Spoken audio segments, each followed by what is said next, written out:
Lo tengo por allí dando vueltas a Alejandro Olmos Gaona y bueno, me interesa tratar con él el tema deuda externa porque es lo que ha investigado muchísimo y no sé si durante toda su vida, pero muchísimo. ¿Cómo arrancamos con este tema, Alejandro? Mira, para ir al principio, hay una realidad. Sí.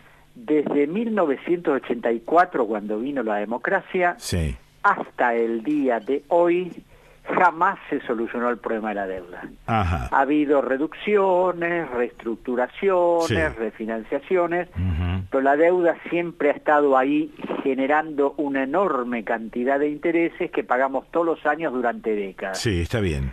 Por un lado. Sí. Por otro lado, una de las cosas que no se hablan es que la mitad de esa deuda que heredamos de la dictadura fue deuda de grandes empresas privadas nacionales y extranjeras que un buen día hicieron un paga-Dios y dijeron que lo pague todo el pueblo argentino. Ajá, mira. Y ahora, por supuesto, ante un eventual impuesto, empiezan a retroceder espantados de cómo alguien se atrevería a eso, Sí, por un lado. sí. Por otro lado, se habla de la deuda de Macri, Sí. que es lo más espantoso del 2016 al 2019. Pero nadie dice que no es la deuda de Macri solamente, porque Macri no emitió un solo bono ni una letra del Tesoro que no hubiera sido autorizada por la mayor parte de la dirigencia política con representación parlamentaria. Ajá. Es decir, que el Congreso le autorizó a Macri 2016, 17, 18 y 19 que emitiera toda la deuda que hizo, por lo cual sí. todos son responsables. Ajá. Vamos. Otro punto Sí, es sí. que, como aquí nadie se hace cargo de nada, Ujú. en este momento el pobre ministro de Economía supongo que hace lo que puede siguiendo algunos lineamientos de su mentor, Joseph Stiglitz, Sí.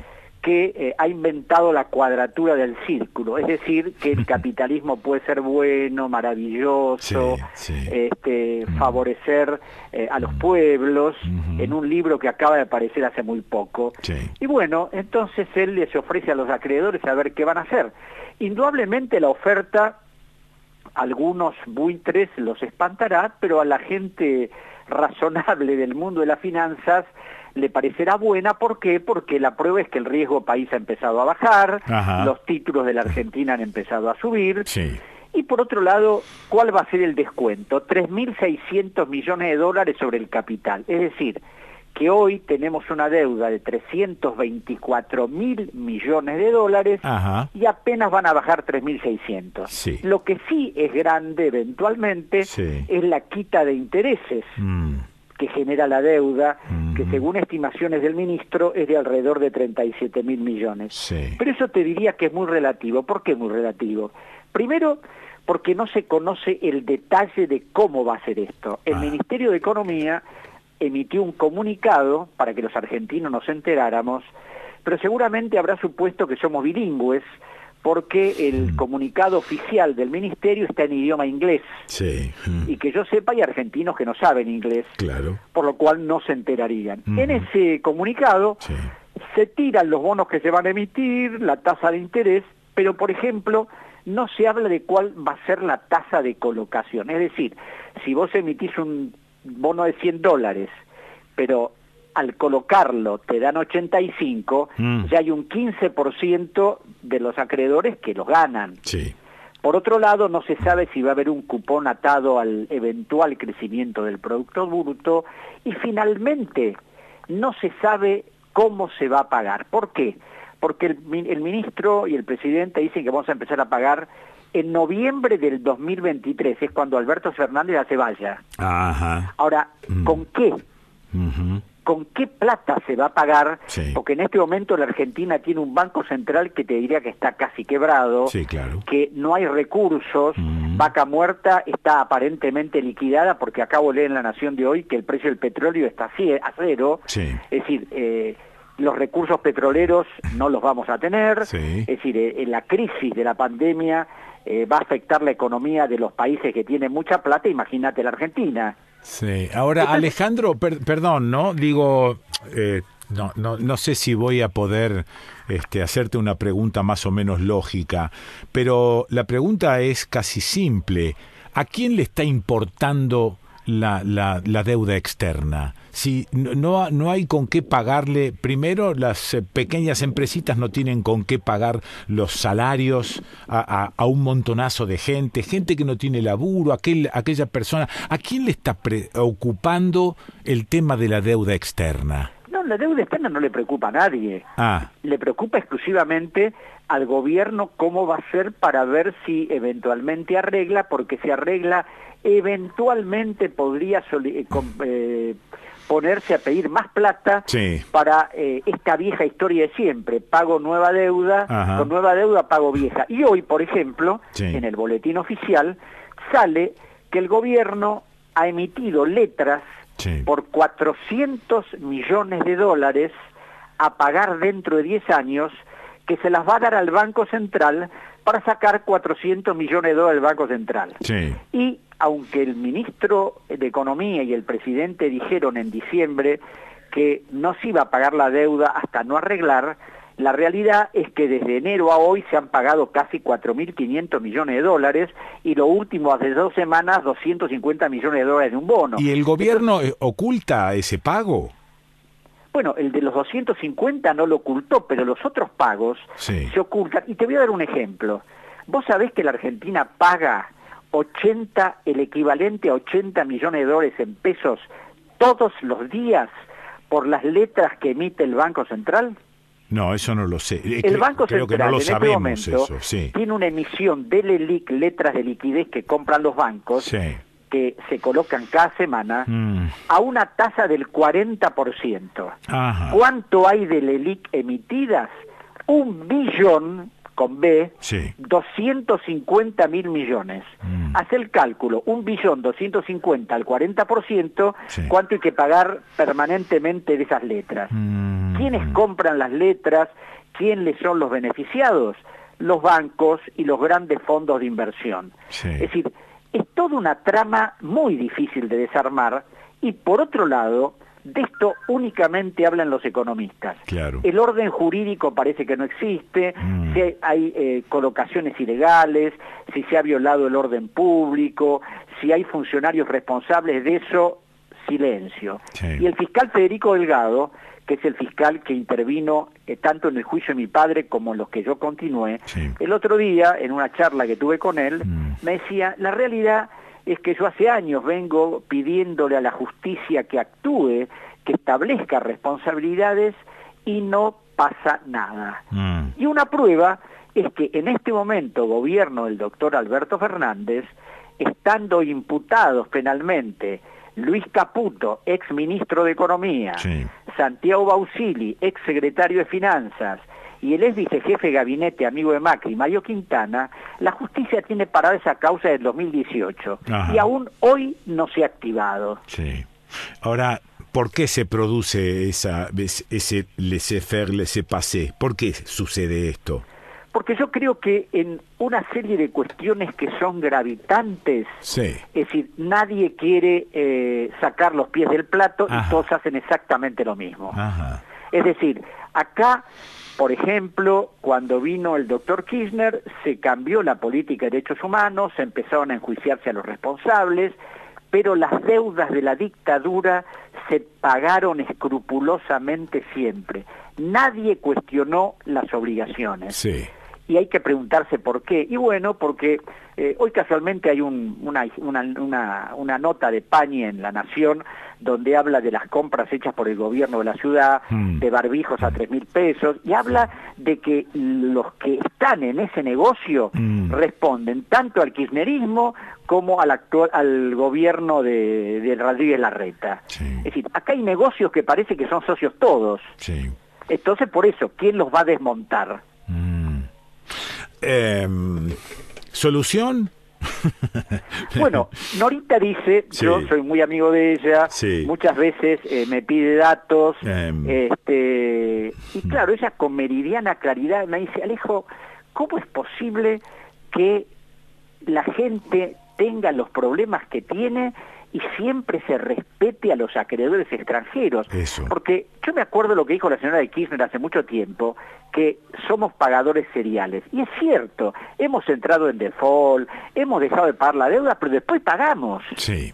Y pagamos cifras que no deberíamos haber pagado. Y para mí una cuestión que es lógica es, si el señor Roca se ofende cuando el presidente le dice algo, yo creo que el presidente lo tendría que haber llamado a Roca y decirle, mire señor Roca, una investigación que se hizo en el Banco Central en el año 1985 determinó que ustedes le habían transferido a la ciudadanía argentina tanta cantidad de millones de dólares. Y además hemos comprobado que eso que le transfirieron no era una deuda real, sí, eran cosas que ustedes hicieron a través de determinadas maniobras. Lo mismo podrían haber hecho con el Grupo Macri y con una larga lista.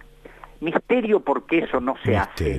Misterio. ¿Por qué esa investigación del Banco Central del 84-85 sigue sepultada y nadie la quiere resucitar? Y es independientemente de los distintos gobiernos que supimos tener en los últimos, digamos, 30 años. Es independiente esto, ¿no? Sí, por supuesto, porque nadie quiso tocar ese tema. Claro, es poner en evidencia cómo un sector del empresariado nacional ha defraudado a la nación argentina, ha utilizado fondos de la nación, es decir, que todo un pueblo durante décadas ha tenido que pagar una deuda que no debería haber pagado. Claro. Yo sé que es difícil en este momento, cuando la Argentina necesita insumos extranjeros y un montón de decir, bueno, señores, no le voy a pagar a nadie, porque de alguna manera eso es una solución muy simplista y que a la Argentina le podría traer grandes dificultades. Pero una cosa es decir, no les voy a pagar nunca más. Entonces dice, señores, vamos a ver los detalles de cómo se contrajo esta deuda, quiénes intervinieron, cómo se intervinieron, si se cumplió. Te doy un ejemplo clarito que muestra la complicidad de los acreedores en estos temas. Cuando se emitió el bono a 100 años, en junio del 2017, en los bonos soberanos que los gobiernos emiten, dicen el estado del país y por supuesto siempre decimos que vamos a estar bien, porque si vos decís que estás mal, nadie te presta un peso. Claro. Bueno, en ese bono, en el Inclosur, que es el término que se usa para donde un gobierno muestra su situación económica, el gobierno de Mauricio Macri decía que la Argentina va a tener problemas sociales, que la deuda no se iba a poder pagar, que había dificultades con el pueblo por los aumentos de tarifas, reclamos permanentes. Y muestra un panorama de la Argentina que es lo que ocurrió 2 años después. Ahora, ¿cómo es posible que con esas advertencias ese bono se emitió y fue colocado el mismo día? ¿Por qué? Porque los acreedores saben que la Argentina puede demorar los pagos, pero después hacen enormes negocios, cobran absolutamente todo y por supuesto tienen agarrado al país porque sabemos que las condiciones económicas son muy fuertes e indudablemente la forma del manejo que tienen ellos, el sistema financiero global, hace que los países, y bueno, tengan que agachar la cabeza, claudicar y pagar lo que no deberían haber pagado. A esto se suma el Fondo Monetario, que ya sabemos lo que pasó con ese préstamo y que ahora se hacen los buenitos diciendo que no se puede pagar, etcétera. Bueno, pero a ver, ¿qué pasa con los medios de comunicación? Ni tirios ni troyanos van aclarando bien qué sucede con la deuda externa. ¿Por qué no se habla de esto? Cuando yo o algunas otras personas tenemos un planteo por ahí distinto, porque acá el criterio es hay que pagar, pagar y pagar, y no hay que ofender a los acreedores, hay que tratarlos bien. Eso me hace recordar a una vieja obra de Henrik Ibsen, Brandt, donde en un momento dado, al ver la locura de un pueblo, el protagonista reflexiona y dice, en un pueblo cuando todos están locos, el cuerdo es el loco. Entonces, cuando uno hace planteos distintos, de auditar la deuda, de enfrentar a los acreedores de otra manera, y no, y sos un loco. ¿Por qué? Porque La Nación y Clarín, por ejemplo, socios en papel prensa, no les puede interesar que nada se investigue por una razón muy simple, porque el Estado Nacional avaló préstamos de esa empresa que nunca los pagó. Entonces, investigar estas cosas no les conviene.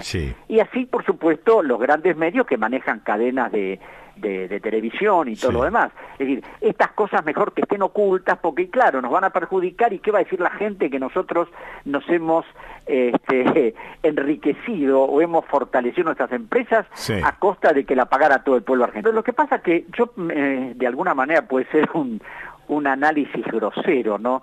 Pero cuando el gobierno de Cristina Kirchner, especialmente en los últimos años, para La Nación estaba todo mal, para Página 12 estaba todo bien. Ahora es al revés, para La Nación está casi todo mal y para Página 12 está todo bien. Es decir, Página 12 es cautivo de un sector político y todo lo que haga ese sector le parece bien, aunque lo haga mal. ¿Te das cuenta? Entiendo. Entonces, yo leo siempre, lamentablemente, las columnas de algunos sus célebres columnistas, y digo, ¿cómo es posible que digan cosas que no se sostienen? Pero bueno, Página 12 es del señor Santamaría, el señor Santamaría es incondicional del gobierno, entonces aquí el problema es que cada uno tiene determinados intereses. Los periodistas independientes como vos son pocos. Entonces, esos pocos que existen y son los únicos que por ahí escuchan o tienen criterios distintos. Porque si no, cada uno responde a su sector político y obra en consecuencia de lo que hace ese sector político. Estoy muy raro últimamente.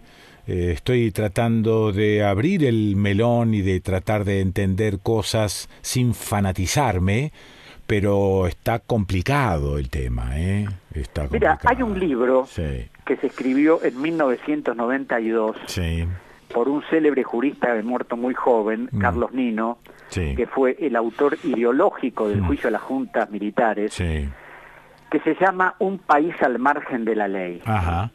Vos lees ese libro escrito en el 92 y parece que hubiera sido escrito hoy, donde Nino plantea cómo en la Argentina se viola sistemáticamente la ley, no solo por parte de los ciudadanos, sino por parte de los grupos de poder, los dirigencia política, etcétera. Entonces, claro, en este momento, donde uno se encuentra con la pandemia, se encuentran con la deuda monstruosa, se encuentran con cosas de funcionarios públicos inconcebibles, por ejemplo, que este señor Pietragala Corti, que es secretario de Derechos Humanos, pida la libertad de un señor que tiene condena firme a 8 años de prisión, el famoso Ricardo Jaime, que vino acá con una mano atrás y otra adelante, el 2007, y años después tenía barcos, aviones, etcétera. Es decir, cuando el tema está concluido, hay un recurso de queja ante la Corte, los recursos de queja no son suspensivos. Entonces, claro, cuando un funcionario hace lo que no debe hacer, ¿qué se puede esperar que haga un ciudadano o que haga alguien de menor cuantía? Es decir, esto que vos decís de estar así, a veces uno está confundido, es porque le cuesta entender ciertas decisiones. Yo, por ejemplo, más allá de las contradicciones que ha tenido en lo que decía antes, lo que dice ahora el doctor Fernández, es decir, pienso que está trabajando intensamente para ver cómo zafamos, veo que hace lo que puede, también lo veo al ministro Guzmán, pero vos fijate un detalle, cuando Guzmán fue a la Cámara de Diputados en el mes de marzo a explicar lo que podía hacer, sobre 257 legisladores, solo fueron 133. A los demás les importaba un bledo lo que dijera Guzmán o preguntarle a Guzmán, porque cada uno está en la suya. Pero cuando vos te encontrás con eso, que un ciudadano paga a un legislador y la mitad de los legisladores no van, ahora hace meses que está el Congreso inactivo, cuando en Gran Bretaña, en la Segunda Guerra Mundial, caían las bombas sobre Londres y la legislatura británica, la Cámara de los Comunes, seguía funcionando. ¿Y qué querés que te diga? Aquí que yo a veces tendré quizás una demasiada pésima opinión sobre la dirigencia política, pero mis conocimientos históricos me demuestran que realmente no hacen lo que tendrían que hacer, ¿no? Gracias, Alejandro. Te mando abrazo grandote. Igualmente, otro para vos. Muy amable, muy amable. Lo escuchaste a Alejandro Olmos Gaona.